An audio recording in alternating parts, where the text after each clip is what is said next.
Since the dawn of consciousness, humanity has looked to the stars and into the depths of our own hearts, asking the same profound question, where did we come from? Every culture has its own sacred creation myth, a story to anchor us in time. But what if I told you that one of the world's greatest spiritual teachers, the Buddha, suggested that this might be the wrong question to ask? He taught that obsessing over a cosmic beginning while we are suffering in the present is like a man who has been shot by a poisoned arrow, but who refuses life-saving treatment until he knows the full name and village of the archer who shot him. The urgent task, the Buddha insisted, is not to endlessly speculate about the distant past, but to heal the suffering of the present moment. And yet, in his profound wisdom, the Buddha did offer a kind of origin story, not of a single, linear creation, but of endless cosmic cycles, of luminous, godlike beings who tasted the earth and gradually became human, of a universe that breathes in and out over unimaginable eons. This is not a story about when we began, but the deep, diagnostic map of how we are, and understanding it holds the key to our liberation. Let's explore this extraordinary vision together. For centuries, humanity has pondered the most profound questions of our existence. Where do we come from? What is our purpose? And where are we going? Religions, philosophies, and modern scientific theories have all offered varied and compelling answers to these questions, each reflecting their own unique frameworks for understanding reality. In Buddhism, however, the approach to understanding human origins differs significantly. The Buddha did not focus on speculative, metaphysical theories about a singular beginning. Instead, he consistently emphasized a practical, experiential wisdom aimed squarely at alleviating suffering and achieving ultimate liberation. Central to Buddhist thought is the idea that ultimate origins, whether of the universe or of human life, cannot be fully grasped through intellectual speculation alone. In the Ajivakagata Sutta, a famous discourse, the Buddha explicitly avoided being drawn into metaphysical debates about whether the universe had a beginning or an end. He, as we mentioned, likened such discussions to the foolishness of a man struck by a poisoned arrow who refuses treatment. The Buddha's entire teaching prioritizes direct, transformative understanding over mere intellectual curiosity. This pragmatic perspective deeply shapes how Buddhism addresses the question of human origins. Rather than focusing on a linear, historical starting point, Buddhism introduces a vast, cyclical view of time and existence. The universe, and all beings within it, are seen to arise and dissolve in an endless, rhythmic pattern of creation, sustenance, and eventual destruction. This cyclical perspective reflects not only the nature of the cosmos, but also the intimate process of rebirth, where each individual stream of consciousness takes on new forms, life after life, shaped by the inescapable law of karma. Thus, to understand human origins in the Buddhist sense requires us to explore profound concepts such as beginningless time, the intricate interplay between consciousness and physical form, and the almost incomprehensible vastness of cosmic processes. These ideas offer insights that go far beyond a simple historical or biological narrative, linking our fleeting human existence to the infinite, rhythmic cycles of the cosmos itself. Chapter 1: The Universe According to Buddhism. Beginningless time. In Buddhist cosmology, time is portrayed not as a straight line with a clear beginning and end, but as a beginningless and infinite cycle. The Anamataga Sutta introduces this staggering concept of boundless cycles of rebirth, or samsara, emphasizing that no discernible starting point can ever be found.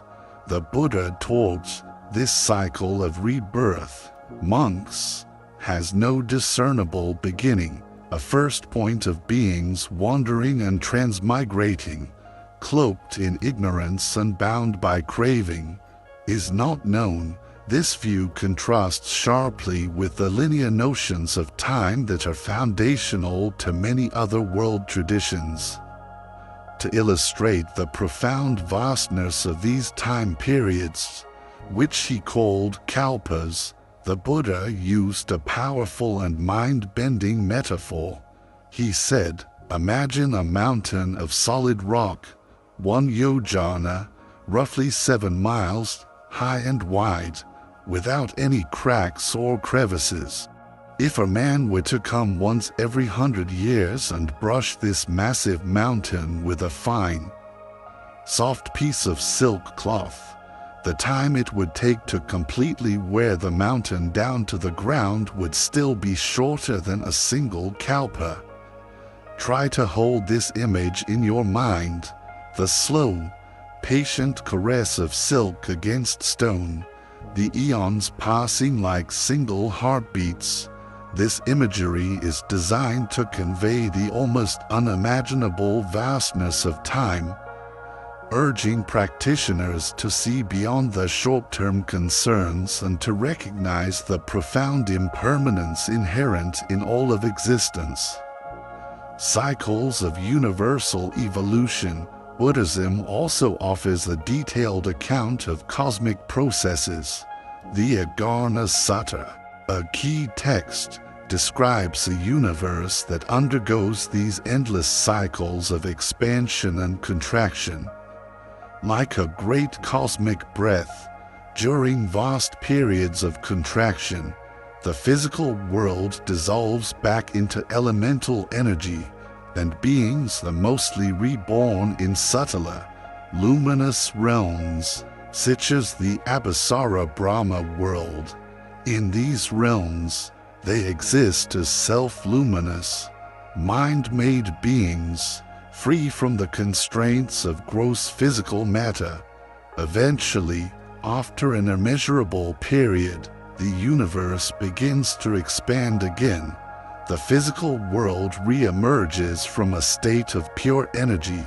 The Buddha explained, there comes a time, Vasita, when, sooner or later after a long period, this world contracts. There comes a time when this world expands. As the world expands, beings from the Abhisara Brahma world, their lifespan exhausted, pass away from there and are reborn here. This cyclical pattern highlights the deep interconnectedness of all phenomena, from the grand formation of galaxies to the subtle birth of sentient beings. The forces that drive these immense cycles are described as elemental and causal. Rather than theistic, Buddhism attributes the universe's formation to the dynamic interaction of natural elements, earth, water, fire, air, and space, all governed by the collective force of karma. As these elements coalesce and stabilize, the physical world takes shape, providing a realm, a stage, for beings to experience the fruits of their past actions. The vastness of multiple world systems, in addition to its cyclical nature, The Buddhist universe is unimaginably vast, teeming with life, long before our modern telescopes peered into the deep field. The Buddha described countless world systems, each with its own planets, suns, moons, and cycles of birth and dissolution.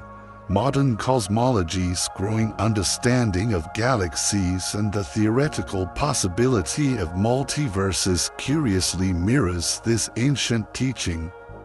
Though Buddhism always emphasizes their ultimate impermanence and interconnectedness, the Brahmajala Sutta outlines this multiverse concept, describing thousand-fold world systems beyond our own, extending endlessly in all directions.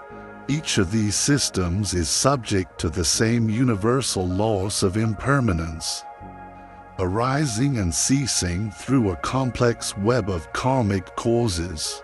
This perspective fundamentally challenges the idea of a singular, unique creation and underscores the infinite complexity of existence. In this vast, breathing, cyclical universe, human life is not a random accident, but a precious and deeply interconnected part of the cosmos. The Buddhist understanding of our origins thus provides not only a cosmological framework, but also a profound ethical lesson. Our actions, our very thoughts, ripple through these infinite cycles, shaping not only our own lives, but the broader universe as well. Chapter 2, The Evolution of Human Form. In the Agana Sutta, the Buddha provides a striking, almost mythological account of how beings first came to exist in this particular physical world. At the beginning of this great evolutionary process, beings were described as radiant, mind-made, and self-luminous. They were beings of pure light, their bodies woven from mind stuff, their sustenance not from grain, but from the very feeling of joy, piti. During this primordial time, the physical environment was vastly different from what we know today. The Buddha said, at that period, Vasita, there was just one mass of water, and all was darkness. The beings were made of mind, fed on joy, self-luminous, and they traversed the sky. These self-luminous beings were free from the physical limitations and the gross forms of suffering that characterize human existence today. They moved effortlessly through a vast, primordial landscape of twilight and water, untouched by the coarseness of matter, without weight and without want. However, as the measurable time passed, subtle changes in their environment and, more importantly, in their own actions, led to a gradual and fateful transformation. Physical transformation, the transition from mind-made beings to physical forms, began with the appearance of a delectable, edible substance that the Sutta calls earthly essence. The Buddha described it as a rich, fragrant, honey-like layer that formed on the surface of the primordial waters. Drawn by a flicker of curiosity and a nascent craving, one of the luminous beings began to taste this essence. Seeing this, others followed. This was a pivotal, almost tragic moment in our cosmic story. Over time, their growing dependence on this physical food caused their radiant, self-luminous bodies to gradually lose their light. With this loss of luminosity, physical distinctions between beings became apparent for the first time. The Buddha remarked, some beings began to notice differences in their forms. Some were beautiful, some were not, and conceit arose in their minds. As their physical forms continued to solidify, features like hands, feet, and faces developed, marking the beginning of bodily diversity. Gender distinctions also emerged during this transformation. Initially, the beings were androgynous, but as their physical forms evolved, male and female characteristics became pronounced. This change, which the Buddha attributed to karmic causes, marked the beginning of sexual reproduction and a deeper entanglement in the world of sensory desire. With these transformations, beings became increasingly rooted in the physical world, and the potential for attachment, conflict, and suffering grew exponentially. Environmental changes. The physical world also underwent significant changes during this period. As the earthly essence was consumed and diminished, new forms of vegetation appeared, including edible creepers and, eventually, a kind of self-husking grain. The beings adapted their diet, but this continued shift toward gross physical food led to a further coarsening of their forms and minds. The Buddha noted how greed and attachment arose as beings, for the first time, began to hoard resources for themselves, disrupting the natural harmony of their existence. As the Earth's surface solidified, the environment became more hospitable for these new physical forms. However, with these changes came new challenges. The natural abundance that once provided effortlessly for all beings began to diminish, compelling them to work, to organize, and to manage resources in order to survive. This marked the beginning of humanity's deep and complex relationship with the environment, one characterized by both dependence and, eventually, exploitation. The evolution of the human form in the Buddhist narrative is not merely a biological process, it is a profound karmic and ethical one. The transformations were driven by choices, by desires, and by actions that reflect the broader principle of dependent origination. Chapter 3: The Development of Human Society. As human forms became more distinct and the environment more demanding, beings began to gather in groups for mutual benefit and protection. This marked the start of early human communities. The Buddha described how beings who once existed in a state of isolated, joyful bliss began to organize themselves to share resources, protect one another, and develop basic social structures. Language emerged as a natural consequence of living in these groups. Initially, communication was intuitive and nonverbal, but over time, beings developed specific sounds and symbols to express their more complex ideas and needs. The Buddha noted, then those beings began to eat solid food, and their bodies became coarser.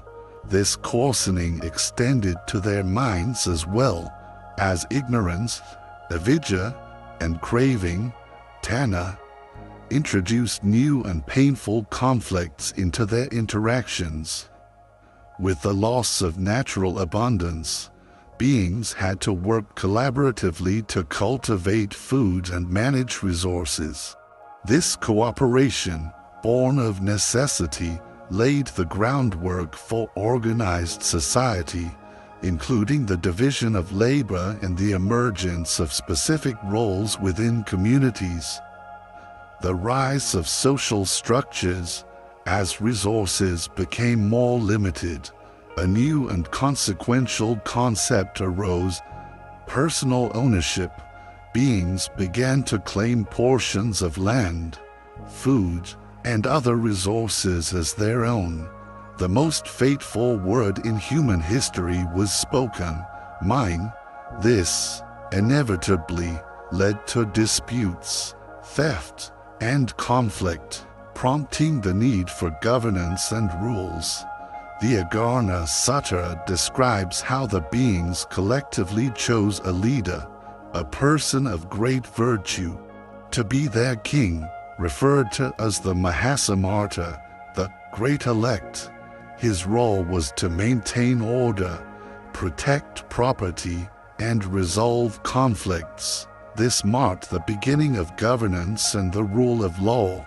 The Buddha explained how these developments were not inherently virtuous or corrupt, but arose naturally from the changing conditions of existence. Over time, social roles such as farmers, artisans, and merchants emerged to address the growing needs of these burgeoning communities. The division of labor allowed societies to flourish, but it also introduced the complexities of social hierarchies and inequality. Moral evolution. The Buddha emphasized that alongside this material and social evolution, there was a parallel and equally important development of morality and spiritual seeking. As beings experienced the painful consequences of their own greed, anger, and delusion, they began to recognize the profound importance of ethical behavior. The memory of that original, luminous state, though long forgotten, perhaps echoed in the hearts of a few, who began to seek a way back from the growing darkness.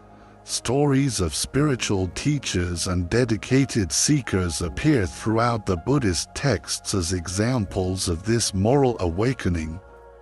The emergence of teachings on generosity, dana, compassion, karuna, and mindfulness, sati, reflect humanity's innate and noble effort to counterbalance the challenges of material existence and find a path back to true happiness.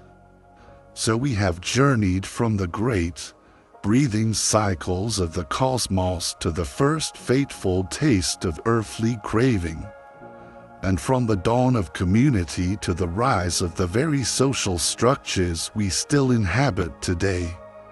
This grand, sweeping narrative is not just a myth of the distant past. It is a profound diagnostic map of our present human condition. It shows us how humanity became entangled in the complex web of suffering. But to find the path to freedom, we must look even closer. We must understand the intricate, moment-to-moment mechanism that keeps this cycle of suffering turning within each of us. That mechanism is the universal law of karma, and exploring its profound and personal implications is precisely where our journey continues. We have journeyed from the great, breathing cycles of the cosmos down to the very formation of human society, a grand, sweeping process driven by the universal law of karma. But this cosmic story is not one of inescapable destiny, for alongside our social and physical evolution, the Buddha taught of another, far more important development: the evolution of morality and the dawning of the precious potential for liberation. The Buddha taught that this moral evolution, this awakening of the heart, is essential for any true progress toward freedom. He also wisely warned against becoming overly attached to the external structures of society or to mere material advancements. True progress, he explained with profound clarity, lies in cultivating wisdom, or panna, and in diligently practicing the Noble Eightfold Path, the practical roadmap that leads beyond the endless, wearying cycles of rebirth to a state of ultimate, unshakable freedom. The development of human society in the Buddhist view is thus a dynamic reflection of both our karmic inheritance and our present ethical choices. It shows how we, as human beings, through both collaboration and conflict, create the very conditions for our own suffering and, most importantly, for our own liberation. Chapter 4. Scientific Parallels in Buddhist Cosmology. While the Buddha's teachings are a path to spiritual liberation, not a scientific textbook, it is fascinating to note the remarkable resonances between ancient Buddhist cosmology and the discoveries of modern science. These parallels do not prove the Buddhist view, but they do highlight a shared human quest to understand the universe's vast, impersonal, and interconnected nature. Universal cycles. Buddhist cosmology describes the universe as undergoing endless, rhythmic cycles of expansion and contraction, a process that mirrors, in a philosophical sense, modern scientific theories such as the Big Bang and the speculative Big Crunch.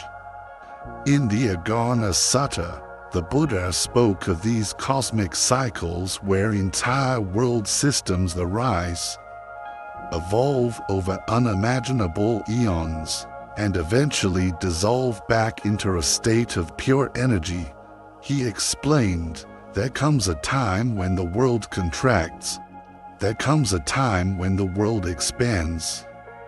This cyclical understanding is fundamentally different from a linear creation story with a single, definitive beginning. The Buddha emphasized that no ultimate, absolute beginning or end can be found, only an ongoing, ceaseless process of arising and ceasing, governed by natural laws and the all-pervasive influence of karma. Modern astrophysics proposes that our current universe began with a singularity, expanded rapidly through the Big Bang, and may either continue expanding indefinitely or eventually collapse back in on itself. While these theories are grounded in rigorous empirical observation and mathematics, their conceptual similarities to the ancient Buddhist cosmology are striking. They both point toward a universe that is profoundly impermanent, dynamic, and interconnected. Multiple world systems. Buddhism's vision of the cosmos includes not just one universe, but countless world systems, all lokadartas, each undergoing its own immense cycles of creation and dissolution. In the Brahmajala Sutta, the Buddha spoke of innumerable universes beyond our own, each with its own unique realms of existence.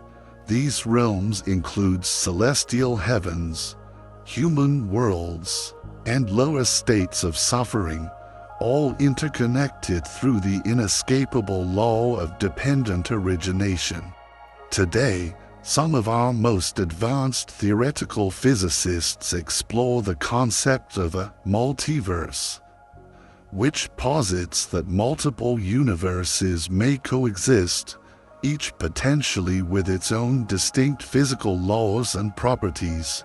This ancient Buddhist description resonates deeply with this modern, mind-bending idea. Again, while Buddhism does not focus on scientifically validating these ideas, its teachings serve to emphasize the impermanence and profound interdependence of all phenomena.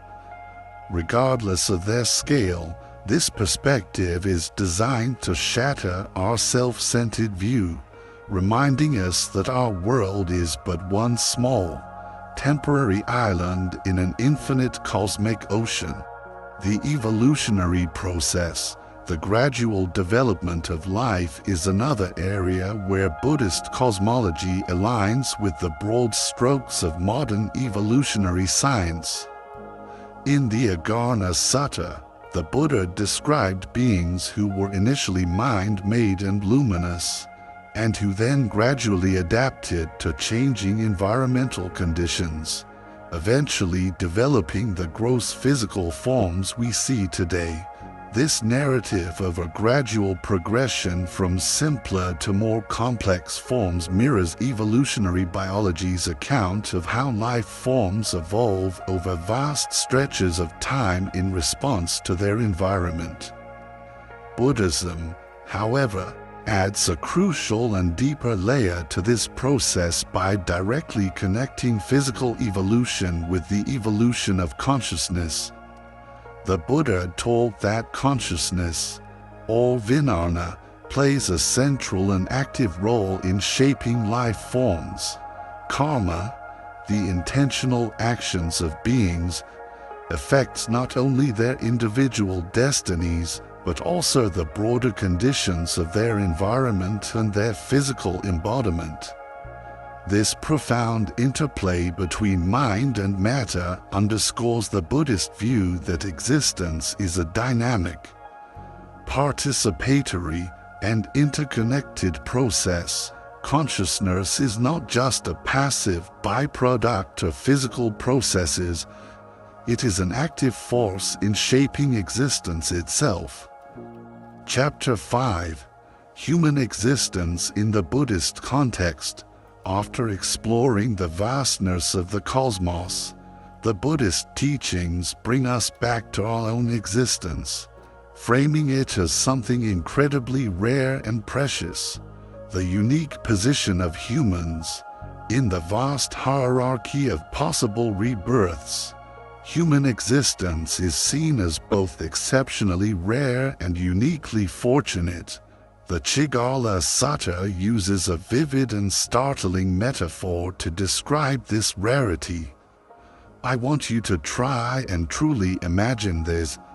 Imagine the single, blind sea turtle swimming in the immensity of the world's oceans, and imagine a single wooden yoke with a small hole in it, tossed about by the winds and currents on the surface of those same oceans.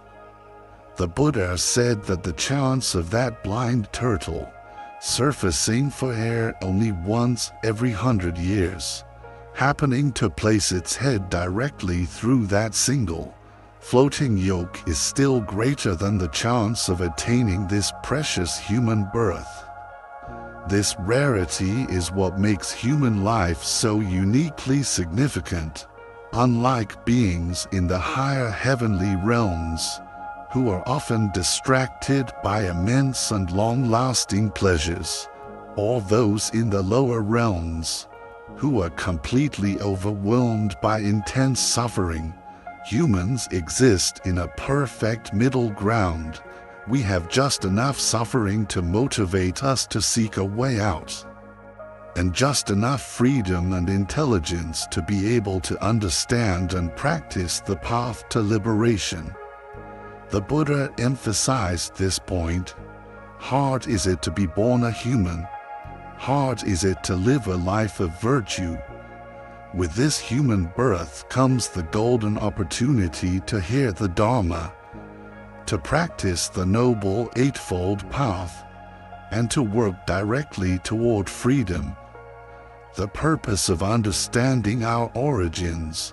The Buddha did not delve into these speculative questions about the universe or humanity's beginnings simply to satisfy intellectual curiosity. Instead, he taught that understanding our origins should serve a deeply practical and spiritual purpose, to reduce our suffering and to foster our progress toward liberation.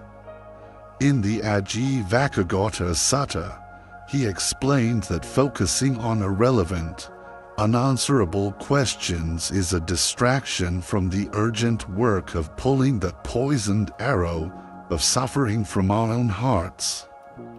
Understanding our origins in the Buddhist context reminds us of the profound impermanence and interdependence of all things. This direct awareness can help us to gently let go of our attachments. to develop a boundless compassion for all beings who are wandering in this same cosmic cycle, and to live a life of deep ethical integrity by seeing how our actions ripple across time and space.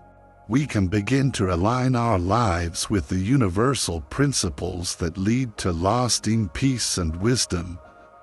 The relationship between origin and destiny. For Buddhists, the origin of human life is inseparable from its ultimate purpose.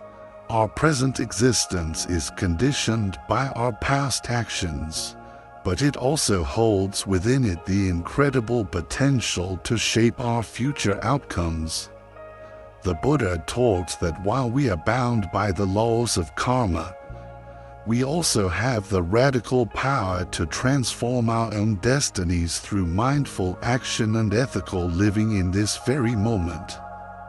This empowering teaching is beautifully encapsulated in the Dharma, where the Buddha states, "All that we are is the result of what we have thought." If a man speaks or acts with an impure mind, suffering follows him, as the wheel follows the ox that draws the cart. If a man speaks or acts with a pure mind, happiness follows him, like a shadow that never leaves.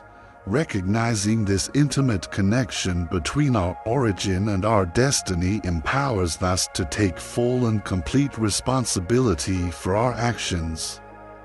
It also provides a broader, more compassionate perspective on life's challenges, allowing us to view them not as random, meaningless events, but as precious opportunities for our own growth and understanding.